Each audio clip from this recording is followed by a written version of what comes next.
This week, Russia's war on Ukraine continued to dominate the headlines and the attention of Ukraine's Western allies. Meanwhile, rising prices here in the U.S. raised questions about how much the Biden administration can ease the pain many Americans are feeling. We turn now to the analysis of Brooks and Capehart. That is New York Times columnist David Brooks and Jonathan Capehart, associate editor for The Washington Post. So very good to see both of you. Thank you for being here. And we are back to talking about Ukraine. I want to start with you, David. The misery continues. We heard it from David Beasley of the UN World Food Program just a few minutes ago. The people of Ukraine are suffering, and yet the Ukrainian resistance has forced the Russians to regroup. They've taken down a huge ship, part of the Russian Navy. What does this war look like to you right now? Well, the U.S. and the West are hanging in quite well. I think we continue to increase the amount of arms we're giving to Ukraine.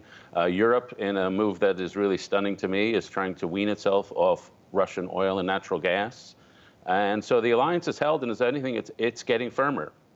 But and a lot of people, I think Fareed Zakaria made this point this week. Some say there are two wars. There's a northern war around Kiev where the Ukrainians are doing very well. There's a southern war on the border, mostly over the port of Odessa, and the Russians are doing much better in that southern war. And so if they can capture Odessa, which is the main port, then they really will have strangled the Ukrainian economy. And if they can keep that territory, that amounts to some sort of victory. So it's become very important that the Ukrainians defend Odessa and do better in the war in the south, and that the U.S. becomes a lot more active in helping the Ukrainians with the anti-ship missiles they need to sort of do the best they can to fend off the Russian Navy. And so while the Ukrainians are just being absolutely amazing, this situation in the south, I think, strikes a lot of people with some alarm. And President Biden did announce, Jonathan, that package of another $800 million in additional weaponry this week. What does it look like to you?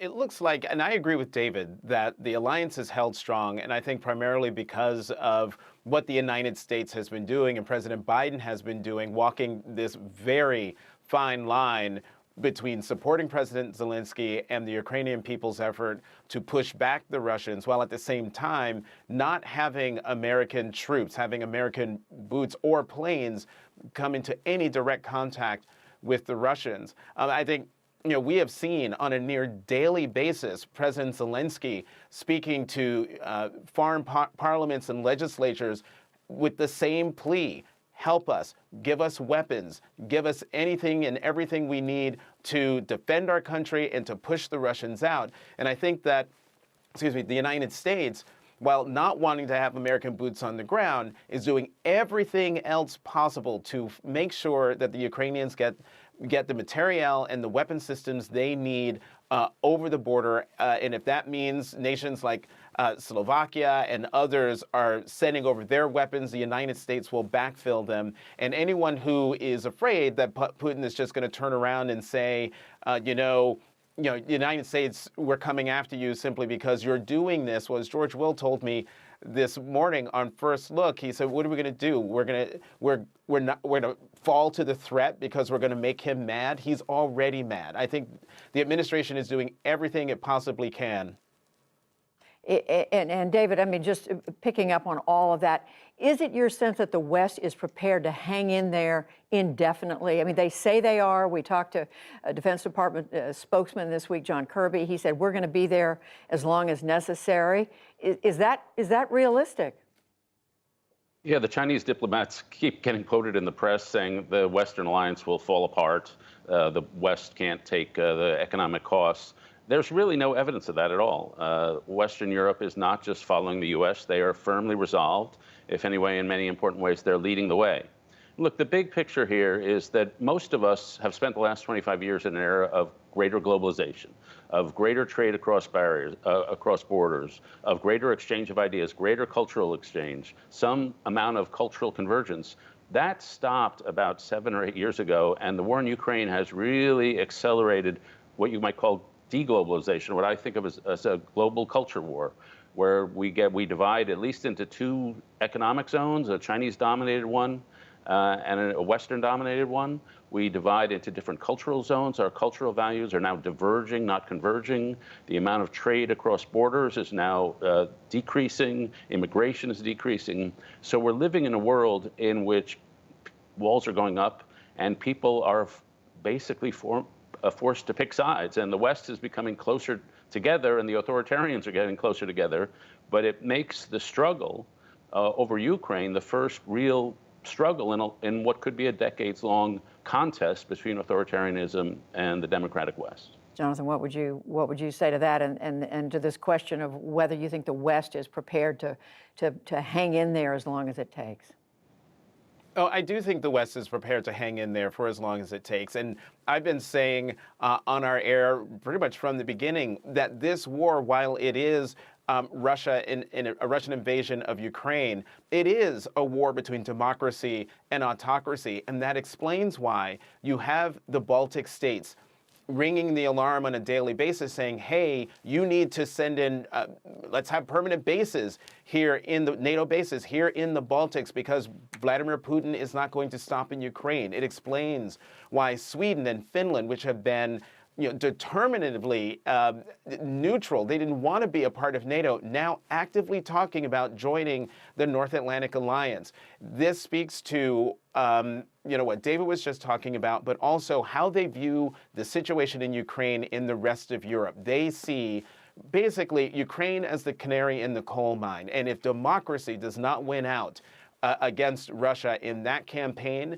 then the Baltics, Poland, Slovakia, all those on the western border of Russia, those NATO nations, are very worried that they are next. Just one other quick question about Ukraine, and that is President Biden, David, at one point off the cuff, referred to what's going on there by the Russians as genocide. How much do statements like that matter? Well, we've already called him a war criminal. What it does is it forecloses the idea that at some point in the future, we can have normal business with Vladimir Putin, that we can have a G7 or G20 or whatever G you want to go to. The idea that ever again the West can go to summits with him, have him visit the White House, whatever you want to do, that's just never going to happen. And it makes that untenable, and I would say rightly so. Jonathan. It puts pressure on Putin. It paints him into a corner and does make him unacceptable abroad.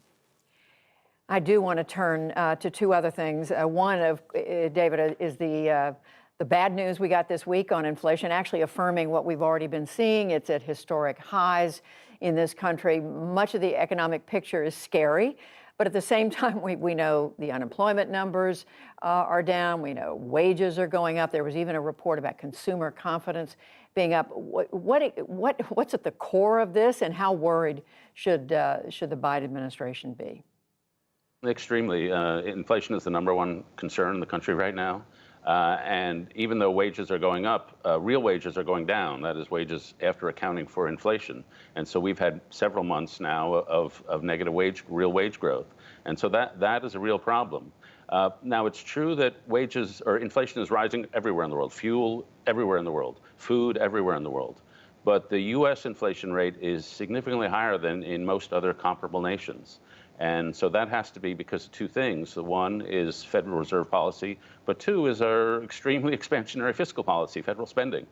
And so I think that means that any further spending initiatives are going to be extremely unpopular and are probably not going to happen.